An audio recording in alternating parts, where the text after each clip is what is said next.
Halo teman-teman, kali ini kita akan belajar tentang Rencana Kerja Pembangunan Daerah atau yang biasa disingkat RKPD.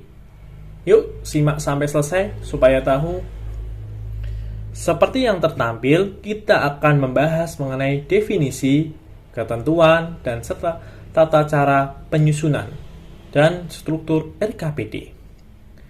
Berdasarkan Undang-Undang Nomor 23 Tahun 2014 tentang pemerintahan daerah, RKPD merupakan penjabaran dari RPJMD yang memuat rancangan kerangka ekonomi daerah, prioritas pembangunan daerah, serta rencana kerja dan pendanaan untuk jangka waktu 1 tahun, yang disusun dengan berpedoman pada rencana kerja pemerintah dan program strategis nasional yang ditetapkan oleh pemerintahan pusat. Sebagai dokumen rencana tahunan daerah, RKPD mempunyai kedudukan yang strategis dalam penyelenggaraan pemerintahan daerah. Bagaimana ketentuan penyusunan RKPD? Yaitu dasar hukum sebagai berikut. Kemudian memiliki pedoman substansi RKPD, yaitu RPJMN tahun 2020 sampai 2024, kemudian RKP 2022, Program Strategis Nasional, RTRW, APJPD, RPJMD, dan KLHS, yang memiliki sanksi apabila kepala daerah tidak menetapkan perkara tentang RKPD, kepala daerah dikenai sanksi administratif berupa tidak dibayarkan hak-hak keuangan yang diatur dalam peraturan perundang-undangan selama 3 bulan. Kemudian memiliki fungsi sebagai instrumen evaluasi penyelenggaraan pemerintahan daerah, menjadi pedoman kepala daerah dalam menyusun KUA serta PPAS. Selanjutnya ada kemudian yaitu koordinasi penyelenggaraan RKPD oleh Kemendagri yang memiliki pedoman penyusunan RKPD, kontrak Renbang, Musrenbang 34 provinsi, dan fasilitasi Ranspenkub tentang RKPD. Nah, berikut ini adalah tahap penyusunan RKPD. Tahap persiapan penyusunan RKPD. Pertama yaitu ada tim, jadwal, orientasi, dan data dan informasi. Kemudian penyusunan ranwal RKPD mulai minggu ke-1 Desember 2 tahun sebelumnya. Yang pertama yaitu rencana pusat dan rencana provinsi. Kemudian ada POKIR, kemudian ada analisis data dan informasi, dan yang keempat yaitu isi dan struktur ranwal RKPD.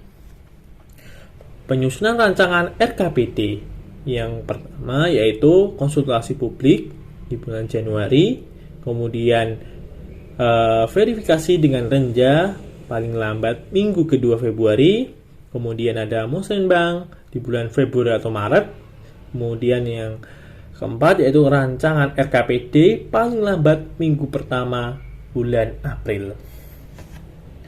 Tahap selanjutnya yaitu musrenbang. Yang pertama di kecamatan paling lambat minggu kedua bulan Februari. Kemudian di kabupaten atau kota paling lambat minggu keempat bulan Maret. Kemudian di provinsi paling lambat minggu kedua bulan April. Kemudian penyusunan rancangan akhir RKPD tahap yang pertama yaitu penyempurnaan musrenbang paling lambat minggu keempat bulan Maret. Kemudian pembahasan dengan seluruh kepala OPD 1 minggu setelah pelaksanaan musrenbang. Kemudian yang ketiga yaitu rancangan akhir RKPD paling lambat akhir Mei. Penilaian RKPD dilaksanakan yang pertama yaitu sampai ke menteri paling lambat akhir Mei. Kemudian fasilitasi yaitu 15 hari sejak dokumen diterima secara lengkap. Kemudian rancangan perkada disampaikan kepada kepala daerah yaitu 2 minggu setelah pelaksanaan fasilitasi. Kemudian ditetapkan RKPD paling lambat 1 minggu setelah RKPD provinsi ditetapkan. Kemudian yang kelima yaitu sampai ke gubernur paling lambat 1 minggu setelah ditetapkan.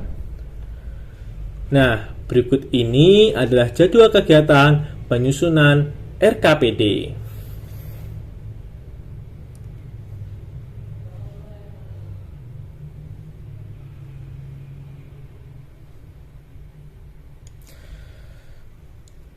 Selanjutnya yaitu penyusunan rancangan RKPD. Rancangan awal RKPD kemudian dirancangkan menjadi rancangan RKPD yang akan konsultasi publik, verifikasi, musembah, dan penyempurnaan. Dan berikut ini adalah tahap-tahapnya.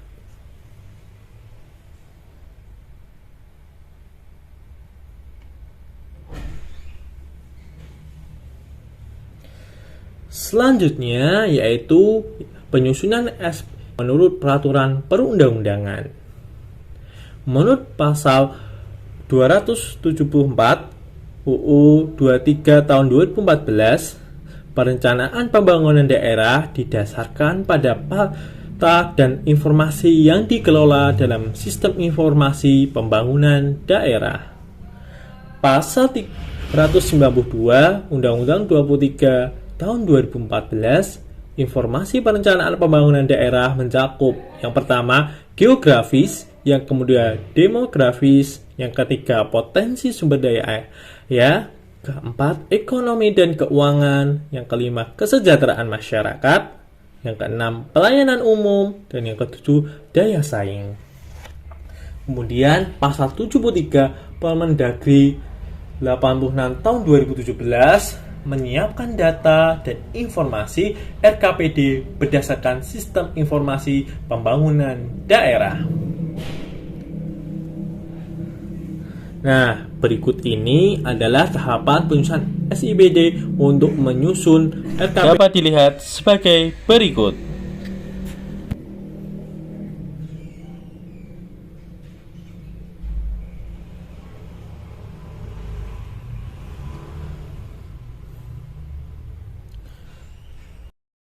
Pelaksanaan musrembang RKPD sebagai berikut. Pada tingkat kecamatan, pembahasan hasil daftar usulan dari desa atau kelurahan yang berada di lingkup kecamatan bertujuan menajaman penyelarasan, klarifikasi, dan kesepakatan usulan rencana kegiatan pembangunan desa atau kelurahan yang diintegrasikan dengan prioritas pembangunan daerah di wilayah kecamatan.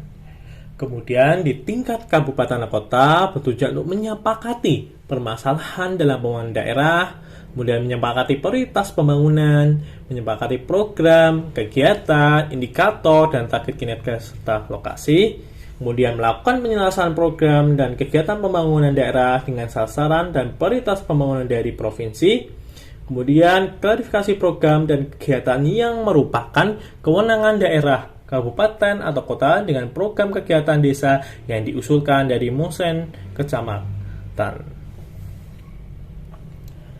Nah, berikut ini adalah tahapan perumusan rancangan RKPD. Yang pertama yaitu pembahasan kepada OPD atau akomodasi program kegiatan IKOPD. Kemudian ada rancangan RKPD, kemudian rancangan akhir RKPD, dan yang terakhir yaitu Perkada yang memiliki sistematika. Yang pertama pendahuluan, kemudian gambaran umum kondisi daerah, yang ketiga kerangka ekonomi daerah keuangan, kemudian ada sasaran dan prioritas pembangunan daerah, yang kelima rencana kerja dan pendanaan daerah, yang keenam kinerja penyelenggaraan pemerintahan daerah, dan yang ketujuh penutup. Nah, berikut ini adalah struktur RKPD. Inti struktur RKPD secara umum memuat rancangan kerangka ekonomi daerah, kemudian program prioritas pembangunan daerah, kemudian rancangan kerja yang terukur, pendanaan, dan perkiraan maju.